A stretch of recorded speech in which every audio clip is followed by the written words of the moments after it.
Okay. So my name is Simeon Wittes.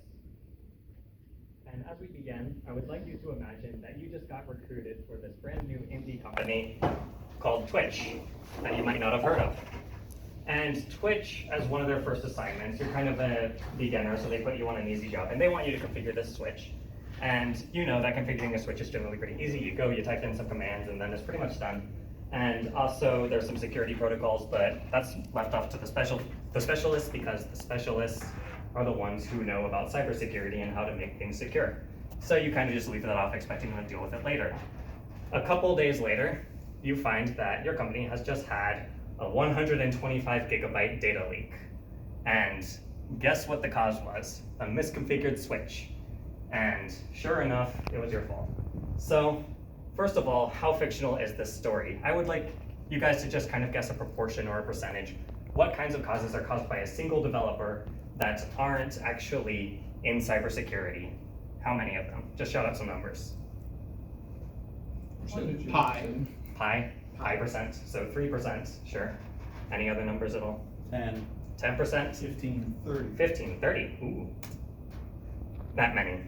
Because it turns out that cybersecurity breaches are logged, and we can just count. We can go through and count how many of them are caused by people. Human error that is not part of the cybersecurity program.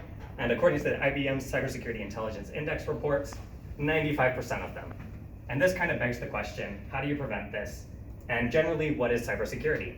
Cybersecurity, we kind of had this notion that it's cybersecurity, secure computers, digital security, that kind of thing. But what exactly does it mean? Because it turns out it's a huge field. If you look into cybersecurity, you'll find all these weird things like public key cryptography, encryption, decryption, hashing, salting, all these weird terms. And generally, there's a lot of specialists too in most organizations because cybersecurity is really important. And so generally, there's this idea that we don't understand it and we should just push it off to whoever is in charge of that. But it turns out that because of that 90% figure, an unfortunately well-trodden path, regular developers like us should actually know a thing or two about cybersecurity. And so that questions, what should we know? And I think that it breaks down to a three-part program. The first part, common attacks. You should know common attacks and how to stop them. And so in order to research common attacks, it can be a little tricky because there's a lot of terms again, and it can be tricky to research. And so one organization that does catalog them is called OWASP, or Open Web Application Security Project. And they go through and they communicate with other cybersecurity organizations, and they generally catalog what are the most common vulnerabilities. And they publish this list called the OWASP Top 10, and it looks something like this between 2017 and 2021. It's a lot of words, but generally you have this list and it tells you what attacks are most common. Now there's a lot here, so I can't explain all of them, but I will be explaining the first three because I think that these three are definitely ones that we should all know just from a speech even. So the first one is broken access control. Broken access control is essentially that you're allowing people to access things that they shouldn't get access to. For example, if a user is logged in and you let them access their account with a certain link, if they can just change that link and get a different account, that's broken access control. If you misconfigured your admin's permissions, that also opens up potentially broken access control attacks. And this is one that's incredibly common and also one that's relatively easy to spot and also fix. It just takes awareness. Another one that is relatively common is cryptographic failures. And for this one, I included what actually breaking a password database looks like. So this is a database that was encrypted with SHA-256 and salted, which any of you who know a thing or two about security know that SHA-256 is generally considered a very good algorithm, and salting is generally a good practice for passwords. And you may wonder, if that's the case, why are all of these being broken really quickly? That's the kind of things you want to know. And generally, if you see any of these at a company, specifically the first four, but generally all of these are considered at least deprecated, and if you see any of the first four at a company, then you should probably run. The third one is injection, and this is another common one that you probably hear a lot in terms like cross-site scripting or XSS or SQL injection attacks. And this is generally where a user is able to insert code into a form or some type of input and allow it to run on the server in some form or just run on the page in some form. There are a lot of different types of injection attacks. It's really common, and that's why it's in the top 10. And this is one that you should generally know. It's also one that's easy to test for, to identify and to fix.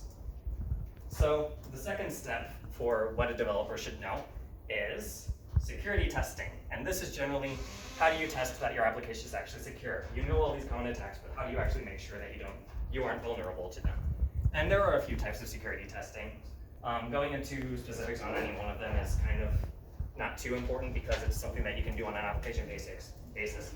You should at least know what the important types of testing are specifically in your organization and what they do. For instance, vulnerability scanning. What is included in vulnerabilities as sort of an umbrella term, and how does that work? Another one is penetration testing, where you hire hackers to come break into your company and tell you what you did wrong. And finally, for the third section of this, we have know your tech. And this is one where you generally, if you're working in technology, you should know what the vulnerabilities for that technology are so you can address them as you program. For example, well, first of all, we have this company that logs what the vulnerabilities are in various technologies. It's called Common Vulnerabilities and Exposures, or CVE. And they publish the CVE database, which holds all these common vulnerabilities. And for instance, in web, people tend to use React a lot, and React is this framework that people use for designing web pages. And if you search CVE for React, you will find 30 vulnerabilities, and they all look like this. They describe what the vulnerability is, how it affects the application, what you can do to prevent it, which versions are affected, that sort of thing. Going on to software engineering students, we use Spring Framework a lot. And if you put Spring Framework into CVE, you find 40 vulnerabilities. Again, what's going on? Unity is one that game students use a lot, and this is one where you can, again, readily search it on CVE. You know the format by now. 128 vulnerabilities that you should at least know the general gist of so you can prevent having those same kinds of mistakes. So that covers the three things that a developer should know. And this kind of asks, what else should you know?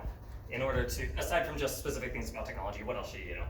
So you should know that cybersecurity is not a one versus one thing. It's not your system versus one hacker. It's going to be many hackers attacking at different times or at once or communicating with each other. And also, they get unlimited attempts to try and break your system, but you only get one chance to defend. Because if they break your system, then that's it. Your database is leaked, and now you're losing users all over the place. But if you manage to protect all of them, they're always going to have more. They're going to have more IP spoofs. They're going to have more types of attacks. There's always more attack vectors, especially in the Internet of Things era.